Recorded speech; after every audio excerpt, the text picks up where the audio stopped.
Hola, est-ce que tu es une personne plutôt solitaire ou bien en permanence avec les gens? Pas de mauvaise réponse à cette question, mais je suis assez curieux de savoir, donc avant le début de cette vidéo, réponds-moi en commentaire. Le développement personnel est un concept large, qui n'a pas une existence scientifique unique. Mais pour moi, il passe par une quête absolue, celle du bonheur. Personnel, c'est un peu l'opposé de collectif. Cela voudrait dire que cette quête ne passerait que par un travail seul? Que les autres êtres humains qui constituent avec nous une société n'auraient pas leur rôle à jouer? Dans un monde de plus en plus centré sur l'individu, il est facile de croire que c'est en se renfermant sur soi que l'on est le plus fort. Mais je ne le crois pas. Au contraire. Sans les autres, serait-il possible de développer nos réflexions? Serait-il possible de ressentir nos émotions? Serait-il possible d'atteindre le bonheur que nous espérons? Voici ma réflexion.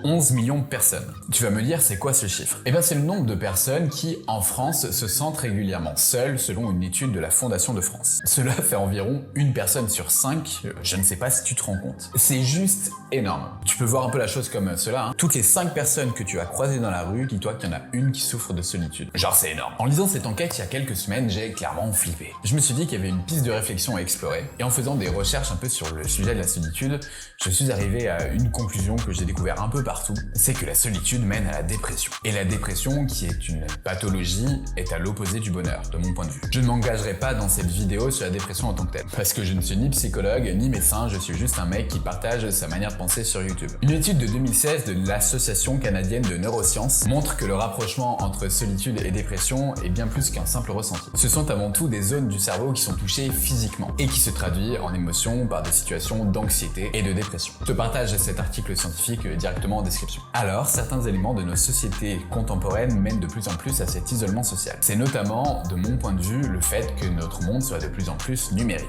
J'ai un exemple en tête qui est pour moi assez parlant, c'est celui des cafés. Avant, c'était un lieu de vie, où des personnes de tous les horizons se côtoyaient. Ces personnes échangeaient, parfois positivement et de manière constructive, parfois absolument pas. Mais c'était un moyen pour avoir des personnes de différents secteurs professionnels, de différentes hiérarchies professionnelles de se retrouver et de débattre sur un peu tout. Les fameuses discussions de comptoir. On peut en penser ce que l'on veut de tout ça, mais c'était une forme d'échange. Aujourd'hui, le modèle de café qui se développe, c'est celui à l'américaine, celui de Starbucks. Un café où on va payer cher pour le confort, pour la tranquillité. On va pouvoir travailler seul devant son Mac avec les AirPods sur les oreilles. Donc, on est à l'opposé de l'échange. Une partie de notre génération, dont moi-même, tombons dans ce modèle et ça fait franchement réfléchir. J'ai donc fait une analyse un peu de ma vie et des gens autour de moi pour arriver à la chose suivante.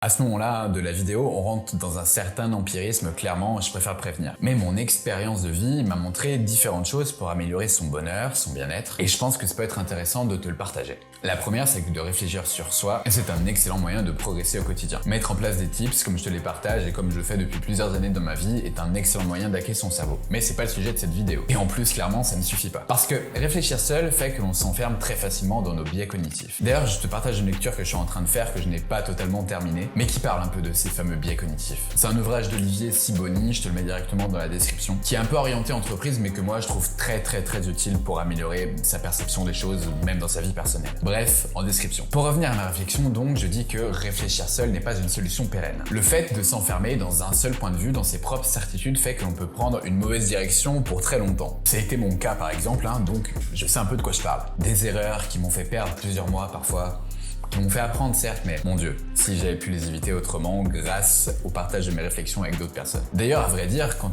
je me suis trompé comme ça, je ne pensais pas être seul. Parce que j'écoutais des podcasts, je regardais des vidéos YouTube sur le sujet, et puis quand même, je parlais à un ou deux de mes amis très proches sur mes différents projets. Et puis aussi, je lisais des livres. Mais cependant, ces points ont tous leurs défauts. Les podcasts et autres vidéos, quel est leur but? Te transmettre une connaissance pure ou te vendre une formation? Tes amis, est-ce qu'ils sont neutres? Pas toujours. Lire des livres, oui c'est génial, mais c'est toi qui les as choisis en fonction de tes appétences, donc ça reste assez subjectif. Le fait de discuter avec des personnes extérieures à ton cercle social, autour d'un verre, autour d'un café, ou de bien d'autres choses d'ailleurs, dans différents types d'événements, va te permettre d'élargir très facilement et très grandement ton champ de pensée. Tu vas pouvoir réfléchir autrement à comment améliorer ton quotidien au sens large. Et puis quelle satisfaction de se faire challenger ou valider ses idées par une autre personne. On apprend à échanger, à défendre nos points de vue, on arrive à s'affirmer grâce à ce contact extérieur et franchement je trouve ça super cool.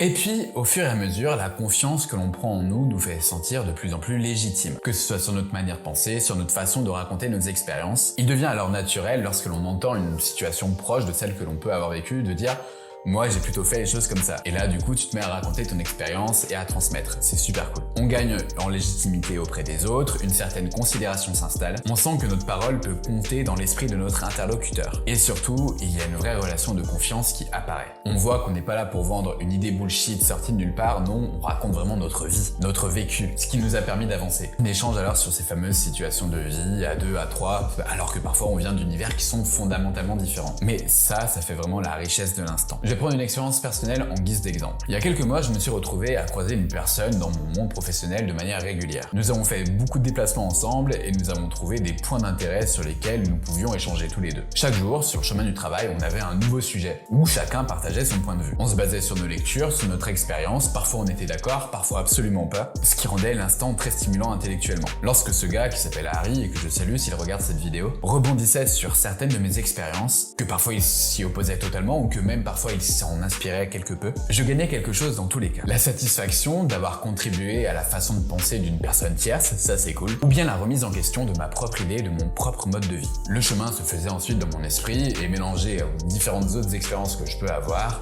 je me faisais une idée de comment je pouvais faire évoluer mon quotidien. Mais grâce à ces échanges, je sais que j'ai largement fait évoluer mon opinion sur certains sujets, comme ceux de la productivité par exemple, ou de parfois se mettre des barrières totalement inutiles dans la vie. Si nous avions chacun gardé notre posture professionnelle de départ, nous n'aurions jamais fait évoluer nos manières de penser respectives, enfin en tout cas pas à ce point. Le fait de s'ouvrir et de discuter librement avec quelqu'un permet d'avancer vers sa quête personnelle, celle du bonheur. Ce n'est qu'un exemple en guise d'expérience, mais je pourrais t'en raconter plein d'autres. À chaque fois, on gagne toujours à parler aux gens de manière vraie, de manière réelle, et je trouve que partager avec les autres et recevoir le partage des autres, c'est vraiment un bon moyen d'accélérer cette fameuse quête du bonheur. Donc je t'invite vraiment à t'ouvrir aux autres dans toutes les situations, vraiment. Et encore une fois, si tu ne sais pas quand, je peux te dire que ça peut être pendant un voyage, mais même un voyage du quotidien, style dans le train, ça peut être dans une bibliothèque, dans un café, dans un magasin, bref, vraiment dans plein d'endroits différents. En fait, on ne se rend pas compte, mais on a plein de raisons d'interagir avec les autres, donc faut pas hésiter. Même si évidemment ce n'est pas simple, attention, je le sais.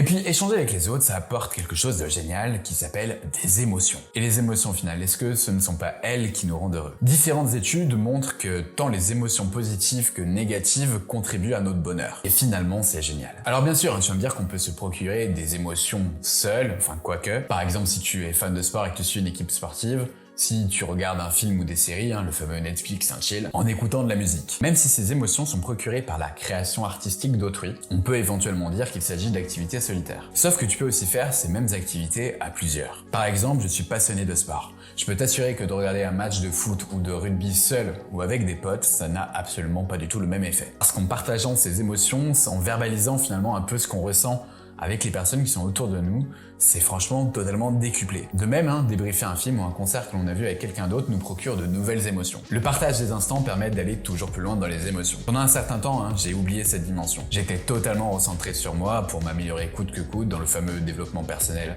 à l'américaine. Mais il me manquait clairement ce partage d'émotions du quotidien avec les autres pour être heureux. Pense-y. Introverti ou extraverti, sociable ou solitaire, l'être humain a toujours besoin des autres pour être heureux. C'est une certitude. Nous vivons depuis la nuit des temps en groupe pour aujourd'hui faire société. Penser que la réussite de sa vie ou que la quête du bonheur ne passe uniquement par soi-même serait de mon point de vue une gigantesque connerie. Alors, s'ouvrir sur les autres ou sur le monde demande parfois un certain travail sur soi, sur sa timidité, sur ses peurs, sur ses a priori. Cela oblige aussi parfois à remettre en question des valeurs qui sont ancrées profondément en nous, parfois depuis notre enfance. Mais la richesse que l'on gagne à la fin est infinie. La fin de la vidéo est là. Un dernier conseil, choisis un entourage de qualité qui saura te procurer à la fois du bonheur, du divertissement et de la réflexion. C'est ce que j'essaye de faire en tout cas moi dans ma vie et je trouve qu'on atteint quelque chose de bien plus satisfaisant à la fin, que ce soit pour notre amélioration personnelle ou notre quête du bonheur. N'oublie pas que tous les contenus présents sur internet ne sont jamais une vérité unique. Il ne s'agit que de points de vue basés sur l'expérience de chacun dans un contexte précis forcément différent du tien. Adapte tout cela à toi, à ta personnalité pour trouver ta propre sérénité. Merci à toi d'avoir regardé cette vidéo jusqu'au bout, le pouce bleu pour m'encourager, partage-la si tu la trouves utile, surtout abonne-toi pour ne pas louper les prochaines. Toutes ces petites interactions-là te demandent qu'une toute petite seconde. Alors un grand merci à toi parce que pour moi c'est d'une aide énorme pour m'aider au référencement de la chaîne. C'était Pierre de la chaîne En Forme et je te dis à très bientôt pour de nouveaux instants de partage.